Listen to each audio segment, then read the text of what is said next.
tener ya una imagen más característica, diría yo, de las proyecciones, de acuerdo cuando nosotros solicitemos un examen. Cuando solicitamos el examen ya sabemos nosotros cuáles son las pautas, dónde es donde yo tengo que pedir, qué proyecciones son y de qué lugares donde tengo que pedir, ¿se acuerdan?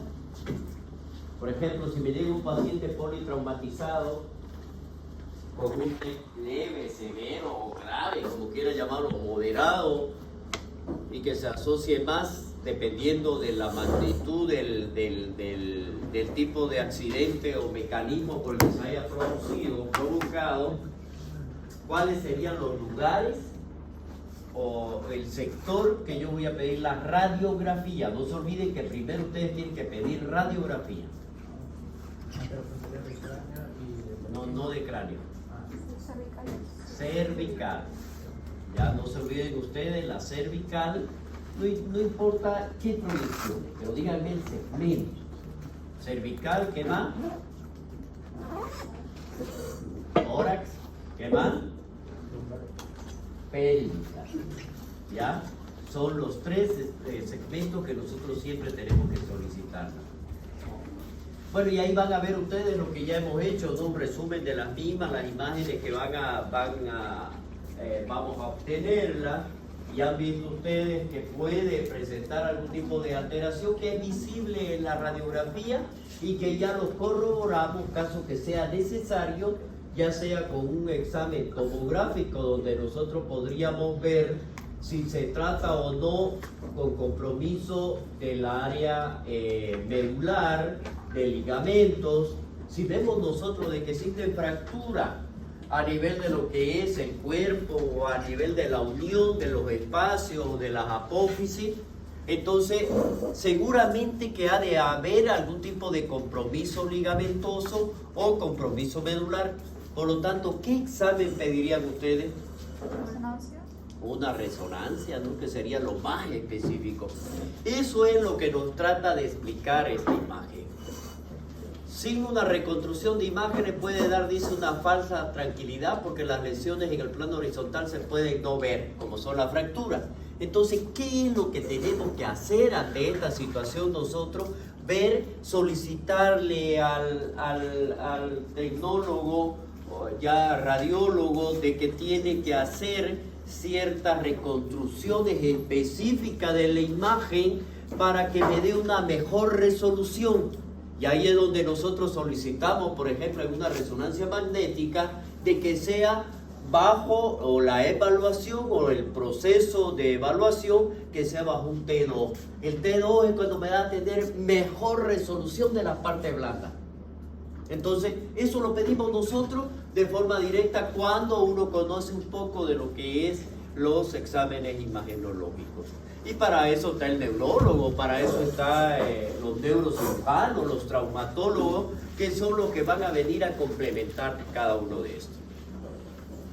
Esta resonancia magnética es la que me va a dar mejor resolución donde se encontraría el proceso.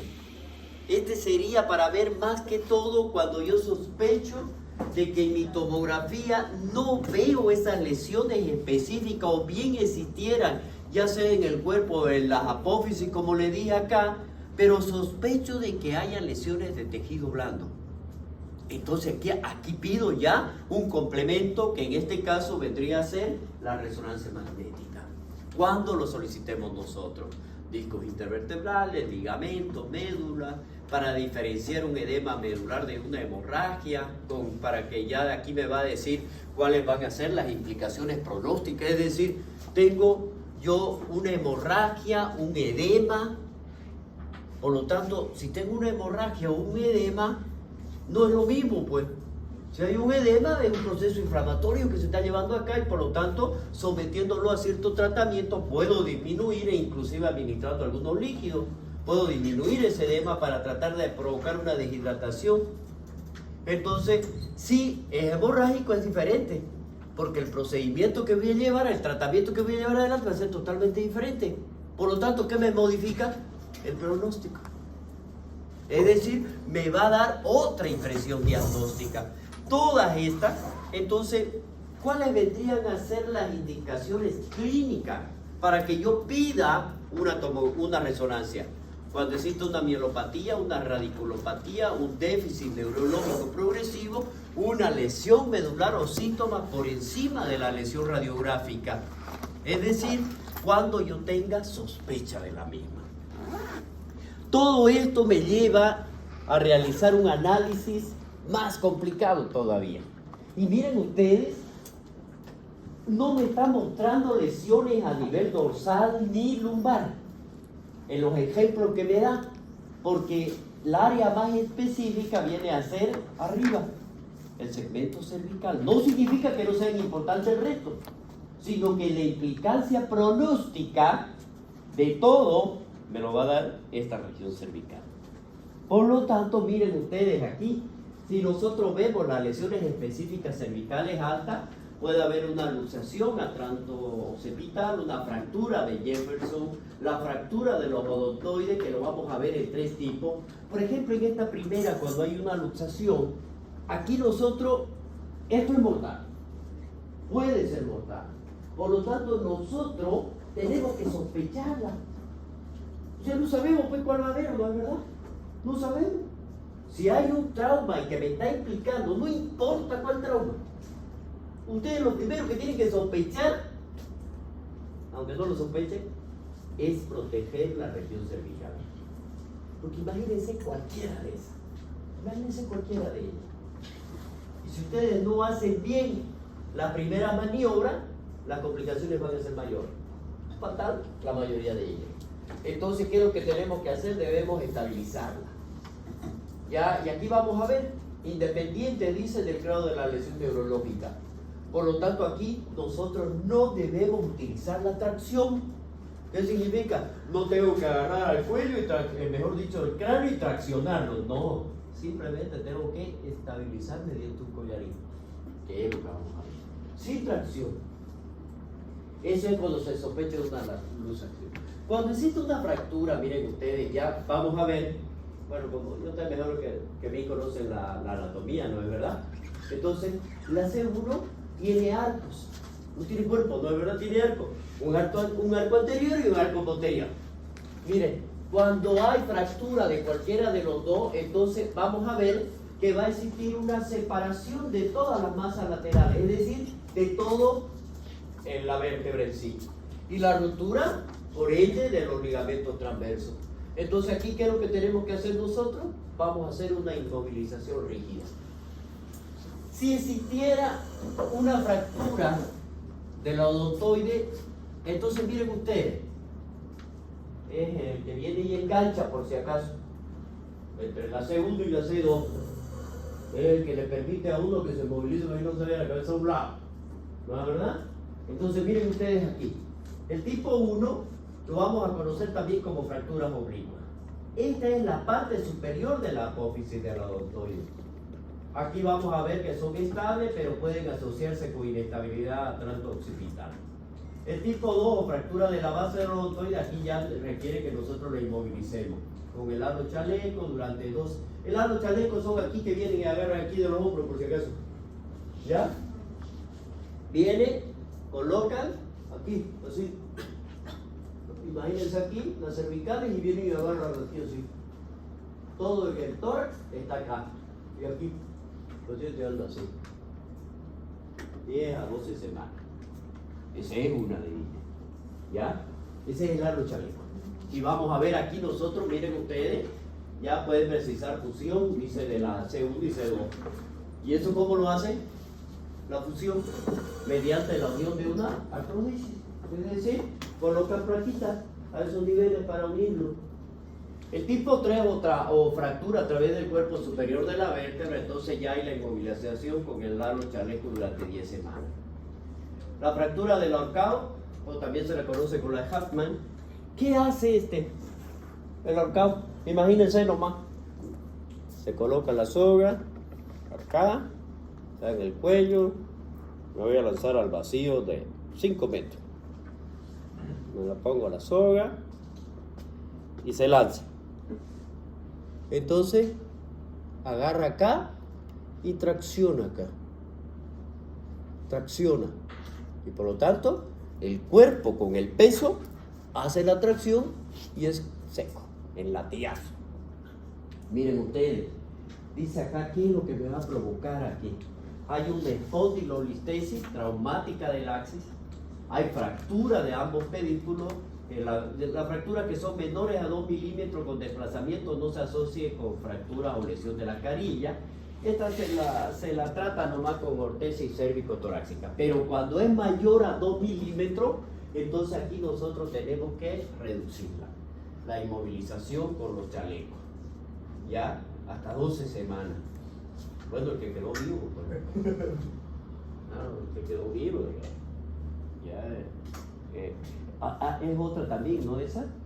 Cuando se lanzan y se olvidan de que el nudo quedó aquí o aquí. Entonces queda el nudo acá y le permite pues el ingreso del aire. Claro, no se muere, pero queda con daño cervical. Eso hemos visto varios. Las lesiones específicas de la columna cervical baja, la abulsión de las apófisis espinosas por fractura de los cavadores, provocada por una contractura muscular violenta y repentina o por lesiones de fricción. En este caso, si son estables, se lo trata con el collarín tipo Filadelfia, ¿no? De 6 a 12, y es el que conocemos nosotros aquí de forma directa, solamente el collarín de Filadelfia. Que hay rígido y hay blando, ¿no es verdad? Bien, ya saben ustedes la implicancia, ya saben las complicaciones que puedan tener, ya saben ustedes lo grave que puede ser una lesión raquimedular. Ahora, tendríamos que hablar nosotros cuáles vendrían a ser esos síntomas y esos signos clínicos que se han generado por un traumatismo raquimedular. Hay 4 síndromes clínicos. Medular incompleta. Vamos a ver cuáles serían.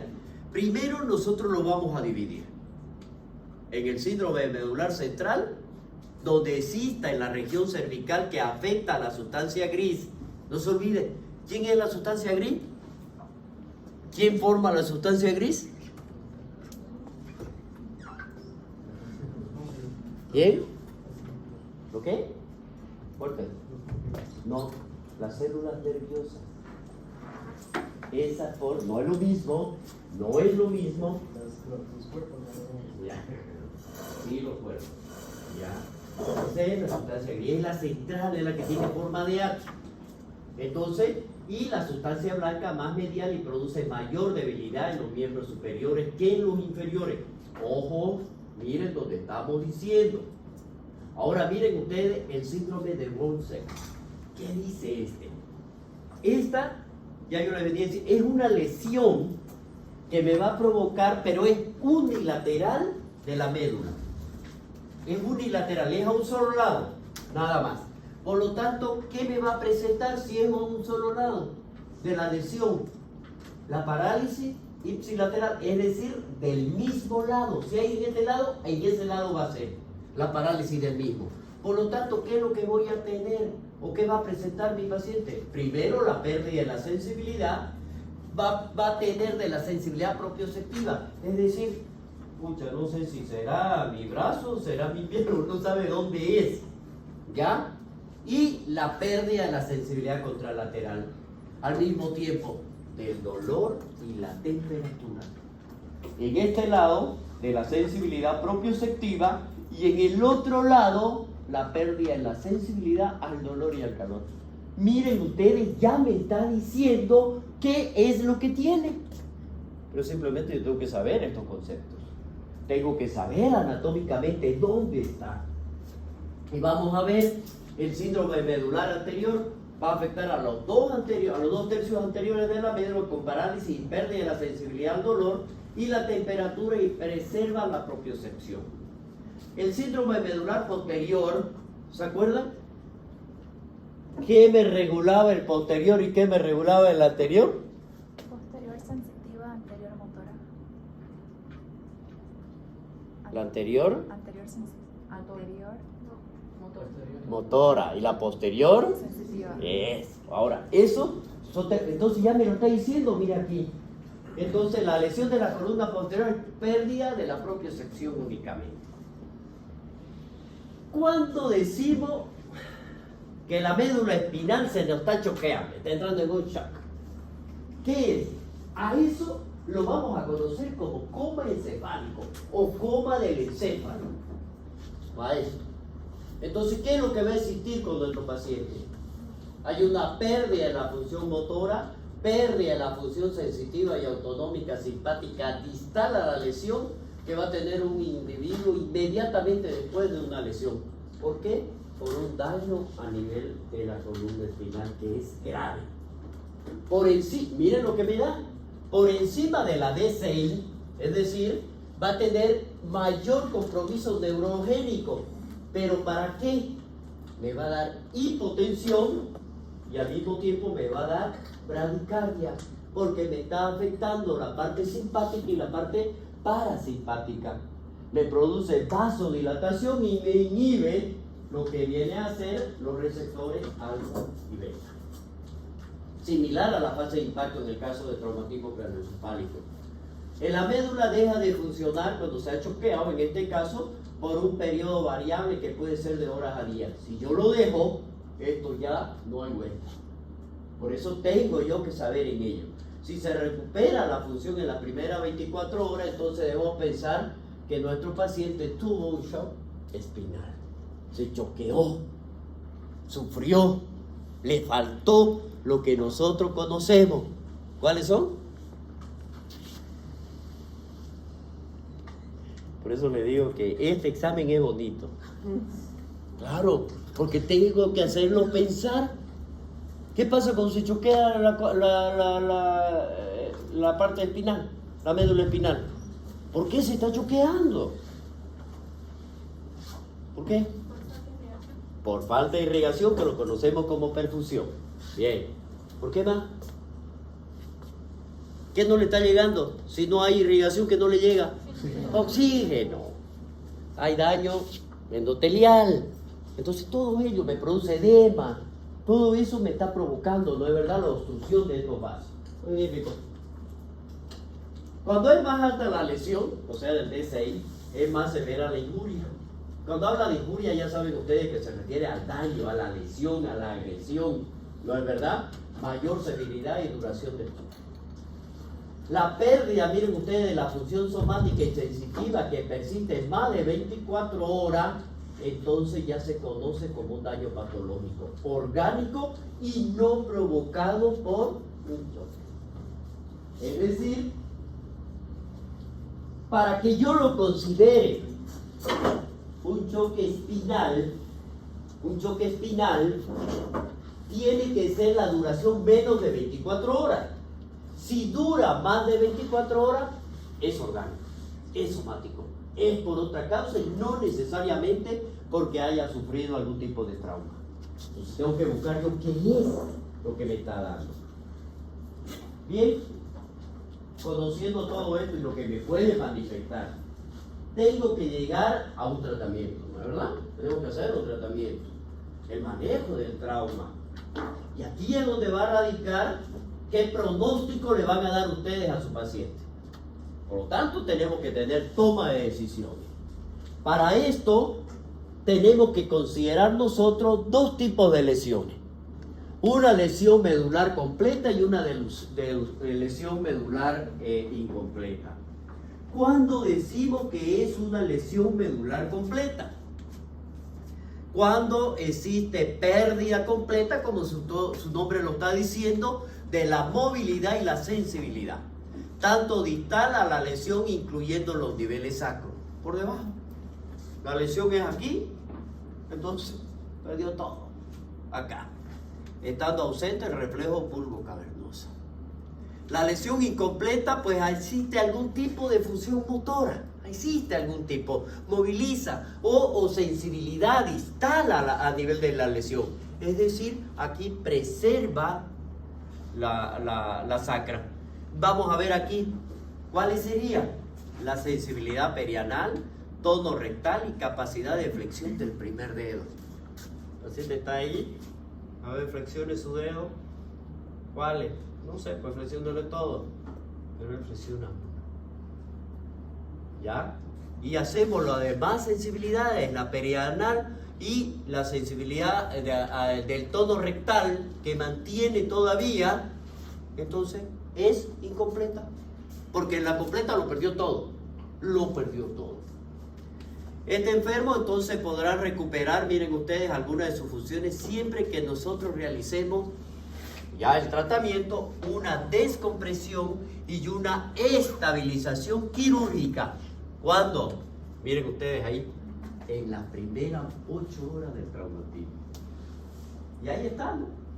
Si no hemos hecho los cuidados nosotros desde el traslado de nuestro paciente que fue en el campo, por decirle, no sé, en San Ignacio, que son más de 8 horas de viaje, entonces ver en qué lo voy a llevar, sabiendo nosotros las complicaciones que vamos a tener. Entonces, ¿cuáles van a ser las medidas previas que yo debo hacer para evitar aumentar ese daño o esa injuria a nivel de la médula espinal? El manejo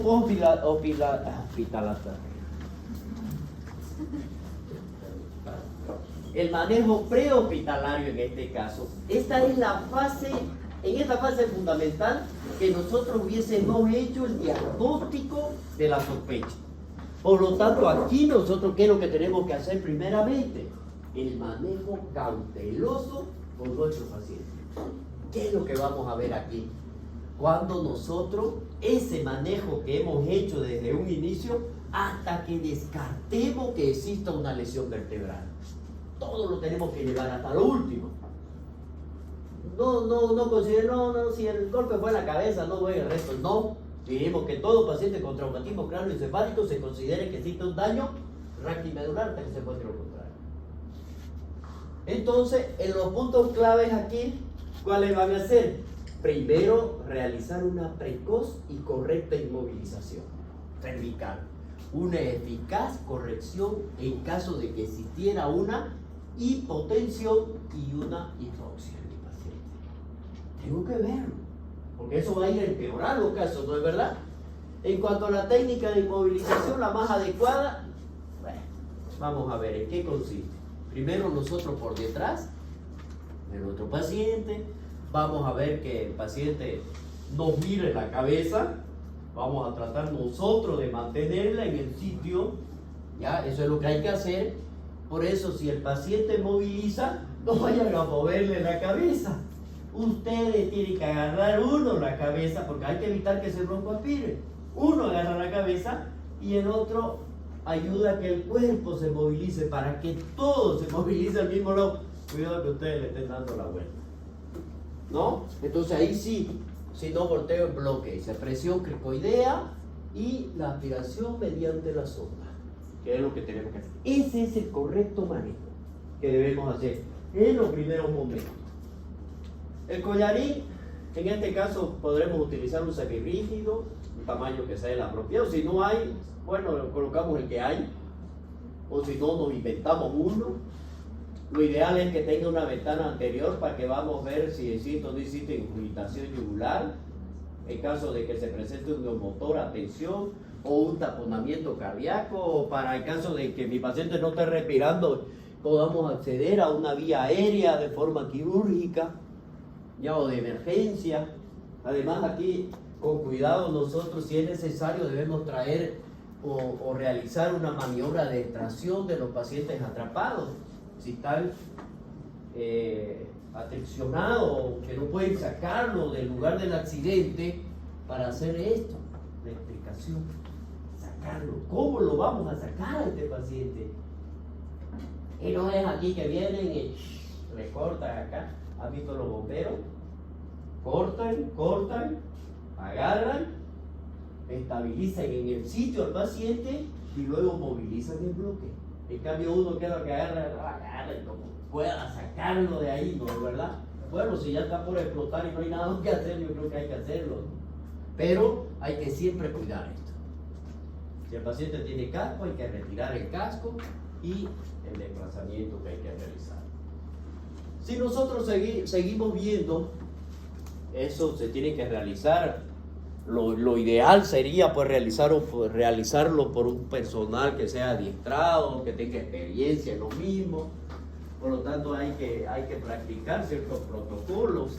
Dentro de ellos el ABCD, la tracción cefálica adecuada, evitar la flexoextensión y lateral, los collaretes cervicales, la inmovilización completa de la columna mediante las tablas, la explicación, es decir, la tabla que vamos a colocar a nuestro paciente, porque de esto va a valorarse nuestro pronóstico y minimizar, ¿qué dijimos nosotros? La lesión secundaria y terciaria. No se olviden que la primaria es provocada por la biomecánica. La secundaria y la terciaria son las que se van a ir desarrollando como consecuencia de. ¿Listo? El manejo de la vía aérea, complicada, la inmovilización que debemos realizar, la intubación de nuestro paciente en caso de que se tenga que primero estabilizar las cervicales. Vamos a ver la maniobra de Sage, que es esta específicamente, como es la que están viendo ustedes, o la naso versus oral, que significa tratar de no hacer esto, la hiperextensión, sino de esta manera.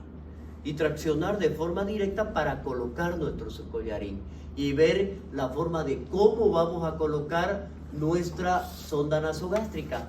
Ojo, podríamos hacer el tubo por la boca, no, dice naso, por lo tanto es por la nariz. Colocamos por la nariz, orofaringe, y se coloca directamente. Para que no hagamos esto, porque colocar el tubo orotraqueal, ojo, no van a poder. Hagan pues el intento en los muñecos. Difícil. Intentan ustedes ponerlo, ni idea, porque no está visible la apertura para que entre a través de la nariz, ni idea. Entonces, ¿qué es lo que tienen que hacer? Esto. Y se ve clarito. Entonces, ¿y en el paciente que está sospechando un trauma, ustedes lo van a hacer? No. Entonces se coloca una sonda, que ya viene, son unos tubos especiales, naso-oro. Eso es lo que vamos a hacer. Y ahí valoramos. ¿Cuál voy a hacerla? El ABC, evitar la hipoperfusión, la hipotensión, vamos a ver volumen, vasopresores, la presión arterial media, mantenerla entre 85 y 90. Evitar la injuria o las lesiones secundarias, y todo paciente que tiene un trauma raquimedular hasta la demostración de lo contrario. Debemos decir, todo paciente que tiene un trauma raquimedular hasta que se demuestre lo contrario. Después de que le hicieron todos los exámenes y simplemente era un traumatismo cráneoencefálico leve y no tiene nada a nivel de la columna, retírenle todo. Ya lo vean, ya lo hicieron. Pero ya hicieron ustedes todo el mecanismo para poder evitar que avance más este daño. Cuando decimos que nuestro paciente se choqueó, cuando nuestro paciente tiene hipotensión, no hay taquicardia, respuestas hemodinámicas son parciales, la piel está caliente, habituales las lesiones por el T6 o D6 arriba, hay vasoplegia, hay aumento de lo que viene a ser la reacción en las alfas agonistas, los receptores beta. Vamos a ver aquí qué tipo de receptores son los que me están comprometiendo. Por lo tanto, las manifestaciones que yo voy a tener, ¿me está afectando la vía simpática y la vía parasimpática? ¿Y cómo lo voy a saber yo? Porque existe hipotensión y porque mi paciente tiene bradicardia. Entonces, ¿tiene esas lesiones? Eso es lo que vamos a ver. ¿Cuáles son los alfas agonistas que vendrían a ser lo que estimulan? ¿Será que tendrán lesiones de ellos? Por la vasodilatación que se está dando, me lo está demostrando.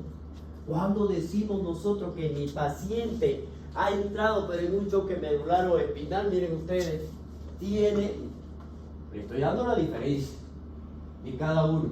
Cuando decimos nosotros, cuando existe una pérdida en la función motora y la función sensitiva, tanto automática, simpática, pero es distal la lesión. Entonces, si nosotros tenemos eso, entonces ya supimos cómo lo vamos a manejar prehospitalario, ahora pues manejémoslo en el hospital mismo. Nos llegó a nosotros con toda la medida. ¿Y qué pasó? Ya se ha hecho la evaluación general de nuestro paciente, se siguió todo lo que es el ABCD, todo de cada uno de ellos y según los protocolos de la TLS, ya que vamos a ver y identificamos qué es lo que hay que tratar con rapidez, cuál es el problema básico que puedan acabar con la vida de nuestro paciente de acuerdo a los protocolos que hemos aprendido. Entonces, aquí nosotros debemos destacar, en primer lugar, las vías aéreas. Eso es lo que hay que cuidar. En el traccionar de la mandíbula no se debe hiperextender el cuello para que podamos nosotros intubar. Retiramos cuidadosamente el collarín cervical y el otro ayudante va a mantener el cuello traccionado e inmovilizado. Miren ustedes el especial cuidado que se le está dando aquí, si fuera necesario. Posteriormente vamos a continuar con esta medida de inmovilización, del apoyo vital, vamos a realizar los estudios radiológicos y los tratamientos específicos.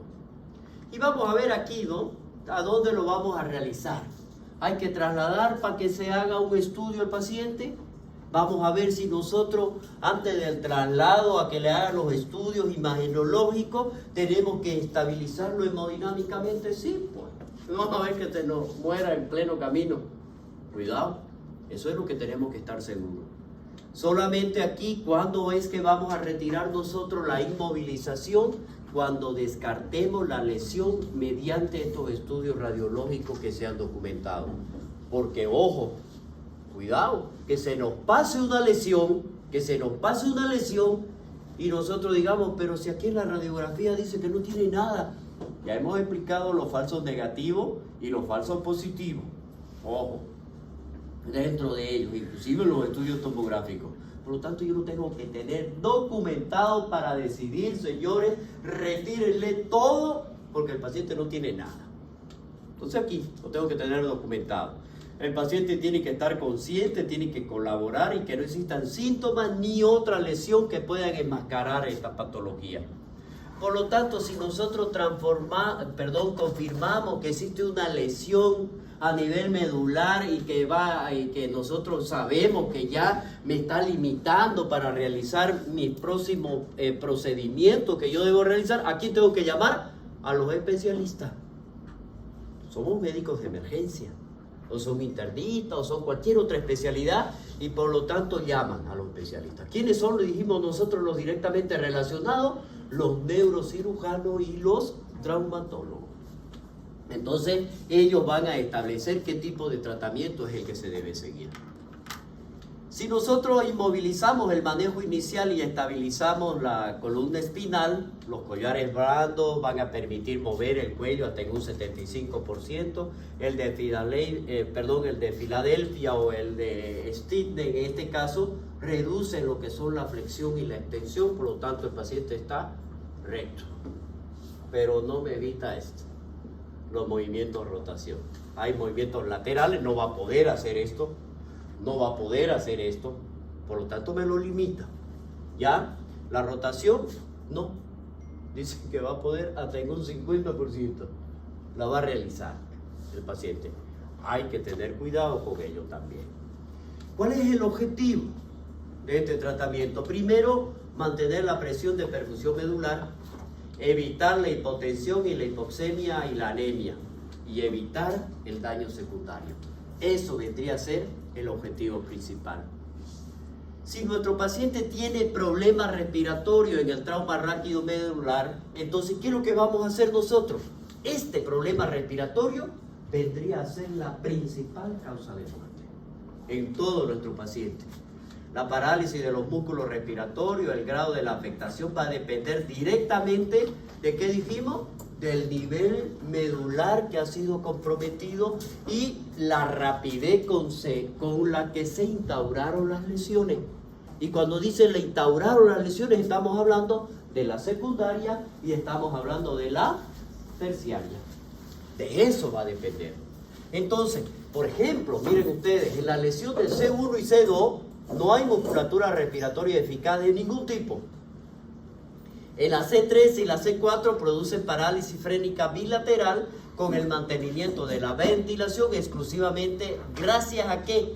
A la musculatura accesoria. Ojo.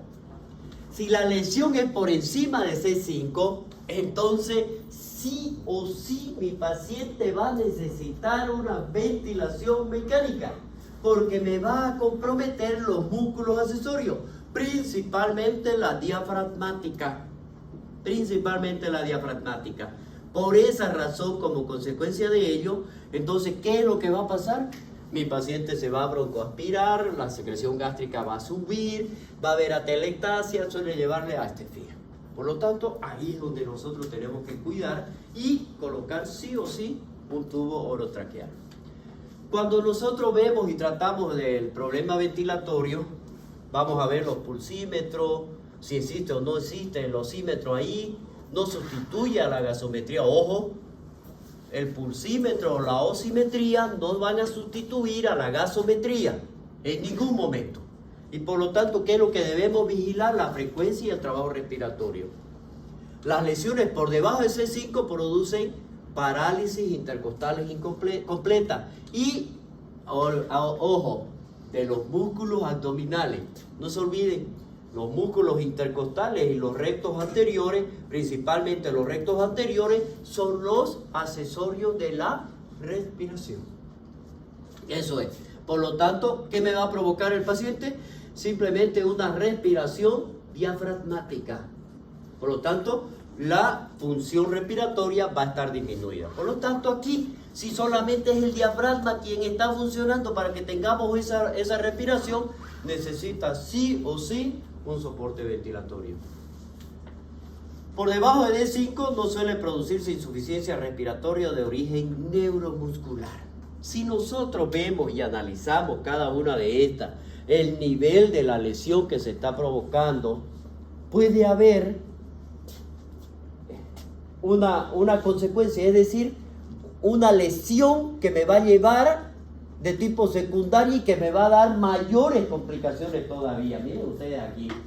¿Y cuáles vendrían a ser esto? Ya dijimos nosotros que no, lo que tratamos de evitar es que llegue a provocarse una lesión secundaria, ¿no es verdad? Esta forma secundaria, la lesión medular traumática, es rara, pero es que se presente de una manera precoz, pero aquí es donde nosotros tenemos que cuidar. Esta complicación que me va a llevar es el edema agudo del pulmón.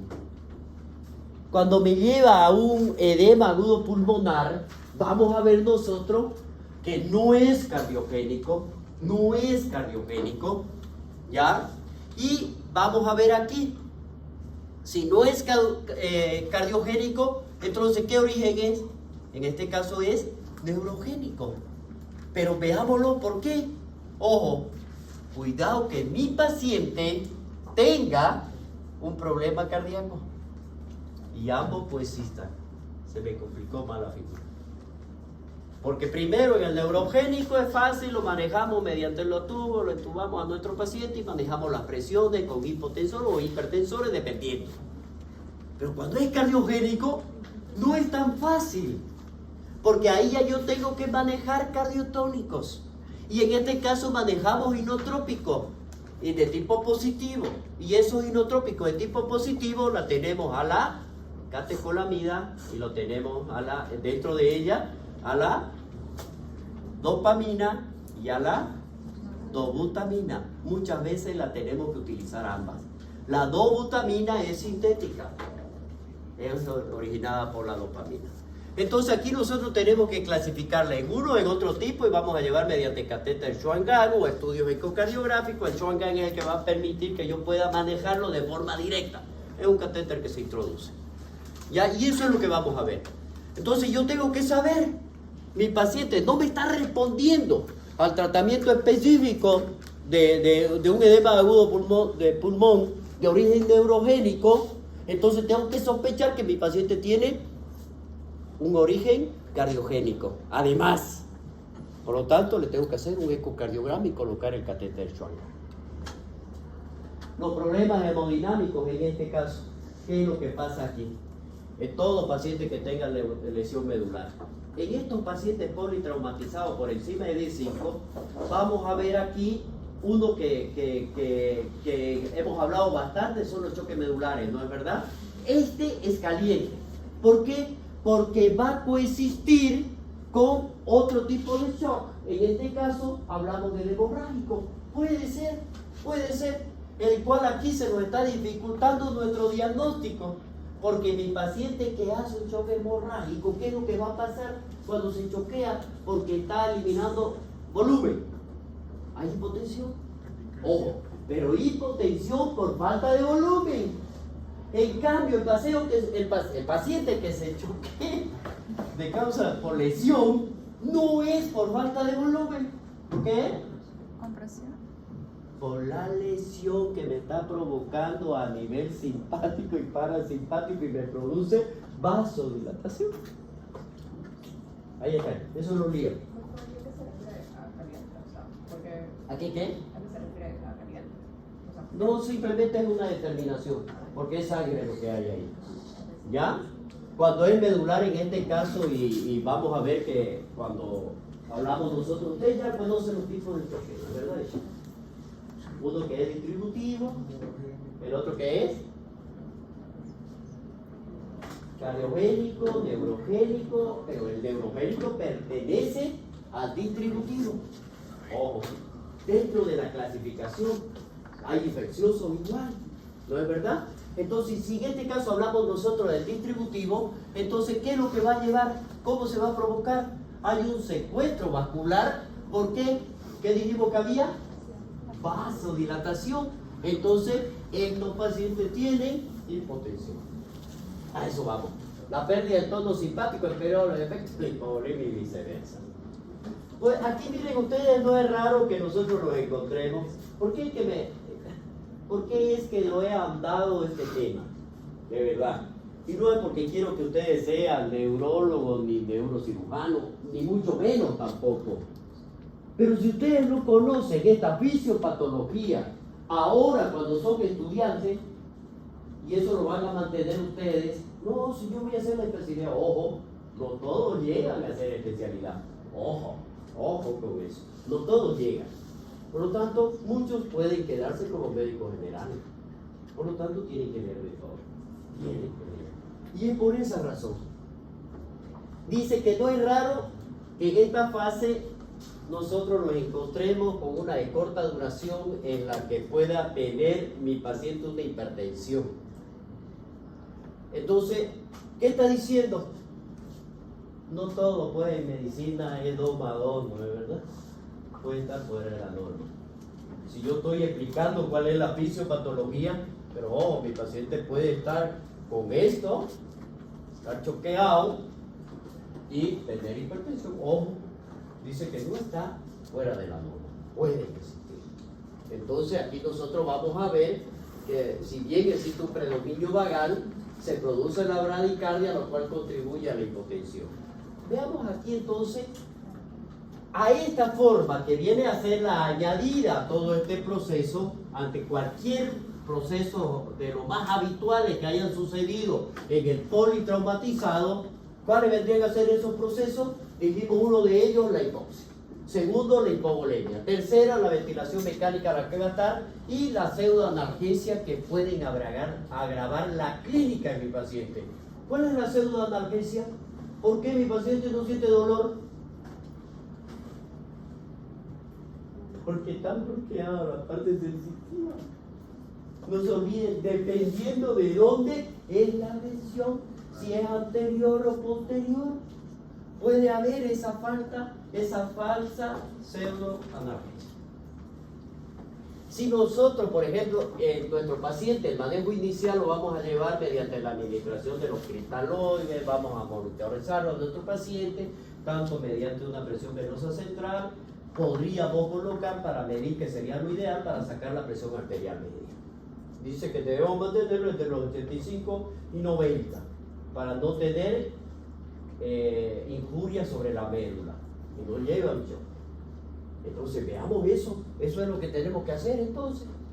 Entonces miren ustedes aquí, si los límites, miren de esto, sobrepasan lo permisible y persiste la hipotensión, entonces ¿qué es necesario que nosotros hagamos?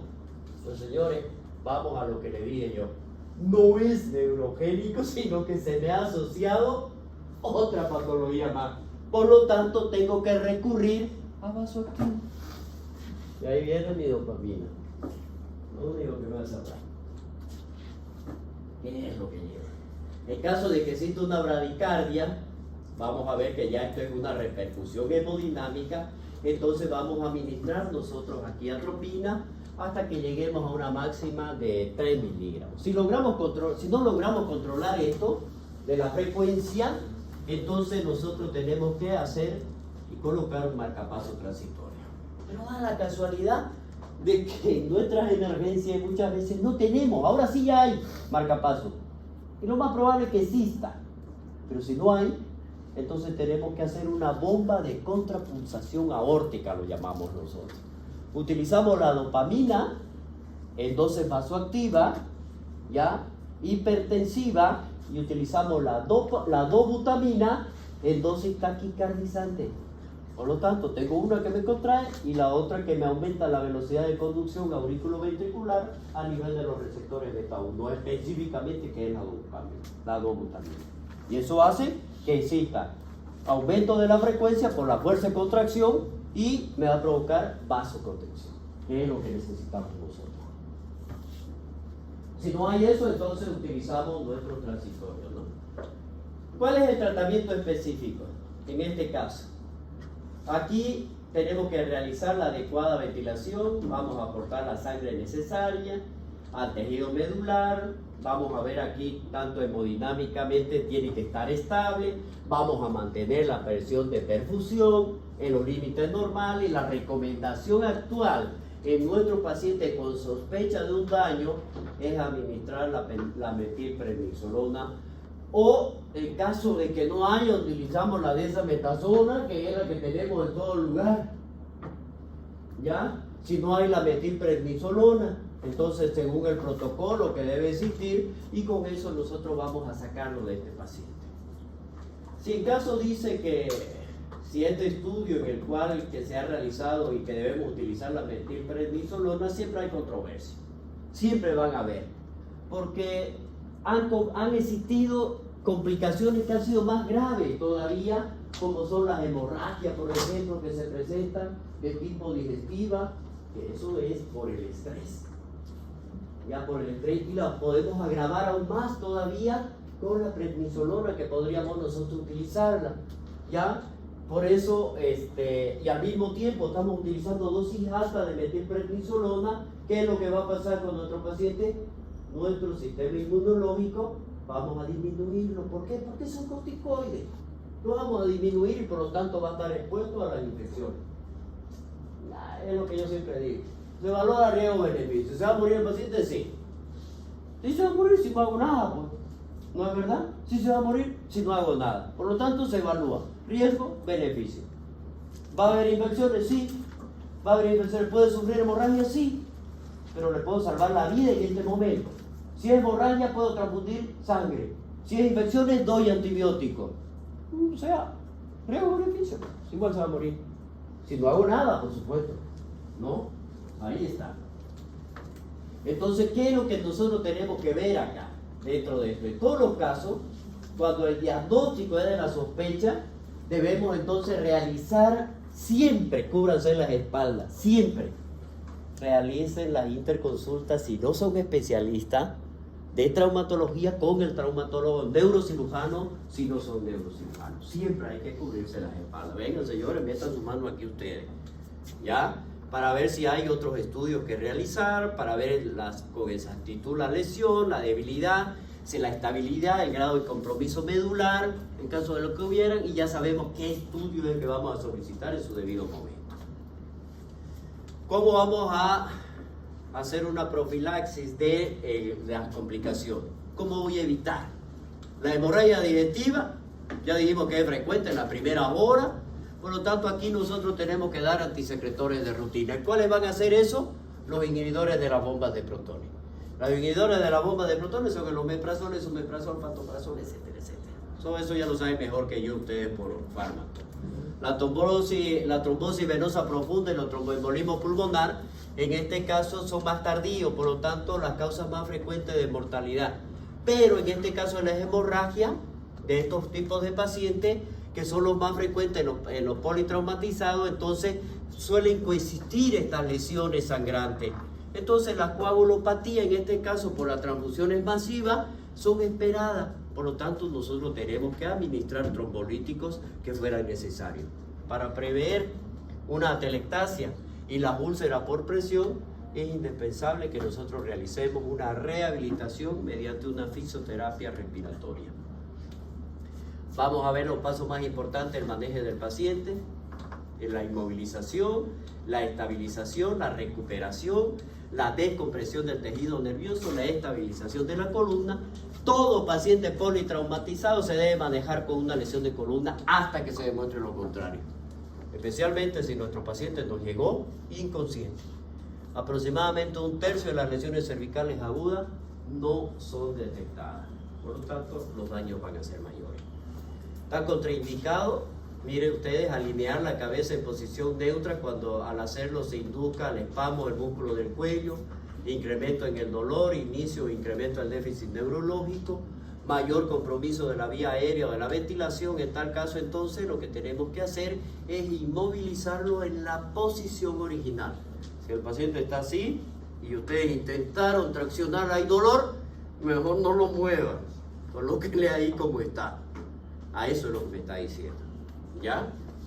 La vía aérea, entubamos al paciente, ya dijimos nosotros cuando, si hay un compromiso en la vía aérea, mala ventilación, parálisis intercostales, alteración de la conciencia, deterioro de la oxigenación, la hiperextensión cervical está contraindicada en sospecha de trauma cervical. Si sospechamos un trauma, no puedo hacer esto para intubarlo. Ya dijimos que vamos a utilizar. La intubación traqueal por cualquier vía cuando está despierto con fibrobroncoscopio es el mejor método. Manejo pacientes con trauma. La realización por inexperto conlleva un riesgo de mayor beneficio para que lleva a una mayor complicaciones. Dice que la tasa de éxito en trauma es de un 72 a un 100% cuando hacemos nosotros un manejo exacto de la misma. El tratamiento quirúrgico mediante la inmovilización, miren ustedes, el paciente que veíamos que tenía lesión, la reducción mediante alineamiento, la fijación, la espontánea consolidación de la fractura, y aquí utilizamos los collarines quirúrgicas si es precoz dentro de las primeras 24 horas, tardía si está vinculada con la reducción y estabilización de la columna. Y vamos a vernos, 72 horas se la considera como precoz y 15 días cuando se la considere como tardía. La descompresión en este caso precoz, hasta que no se conozcan los resultados del estudio, es decir, el estudio que nosotros estamos viendo, la descompresión, miren ustedes, precoz tiene un nivel de opción. ¿Qué significa eso? Terapéutica. Si nosotros, hay un estudio que ya se lo está realizando con todas las proyecciones y son gigantes, pero hasta ahora no se tiene un resultado específico del mismo. Pero mientras no tengamos eso, la mejor opción terapéutica vendría a ser la quirúrgica, en caso de que fuera necesario. Preguntamos nosotros la utilización del corticoide, ¿no es verdad? ¿Sí o no? Ya dijimos, evaluamos. ¿Cuándo? ¿Qué dosis? ¿Por cuánto tiempo? Va a depender. La opción terapéutica 3, la evidencia científica disponible no avala ni descarta el uso de los corticoides. Y aquí vamos a ver nosotros en el futuro los neuroprotectores, hipotermia local, factores de crecimiento, trasplantes, técnicas quirúrgicas especializadas, extensión de las células madre, los implantes que se van a realizar, ya se están haciendo. Nosotros todavía con sillas se están haciendo, en Estados Unidos ya lo hace, en Japón ya lo hace, de la implantación de las células madre con excelentes resultados. Pero tengo yo que guardar mi célula madre para hacer lo posible. No tenemos banco. Se quiso poner acá en Bolivia, en Santa Cruz específicamente, no tenemos banco de células madre. Las complicaciones, ya vemos aquí las lesiones primarias dentro de ellas, que es lo que tenemos que cuidar, 4 mecanismos: la contusión, la compresión, el estiramiento y la laceración, y las secundarias pues son provocadas por isquemia o por el edema. ¿No es verdad? Y las secuelas más tardías en este caso son los dolores crónicos, deterioro neurológico, que ya son secundarios a las deformidades que se puedan dar. El pronóstico y los seguimientos de la recuperación neurológica depende del estado neurológico inicial. grado de la escala de Frank, de la prontitud y la instauración del tratamiento, principalmente en nuestro paciente con mielopatía compresiva. Posterior a este tratamiento médico o quirúrgico, el paciente va a ser visto en la consulta externa. Siempre se le tiene que hacer el seguimiento, ¿ya? Para ver la evolución de cada uno. Como verán, chicos, en el trauma raquimedular tenemos que tener especial cuidado en nuestro diagnóstico inicial. Tiene que ser precoz para que hagamos un tratamiento precoz y evitemos complicaciones que nos van a llevar a la cárcel. Bien, chicos, le damos el otro tema que nos tocaría. ¿Cuál sería? Para que vaya preparándose ya. El sistema extraordinario.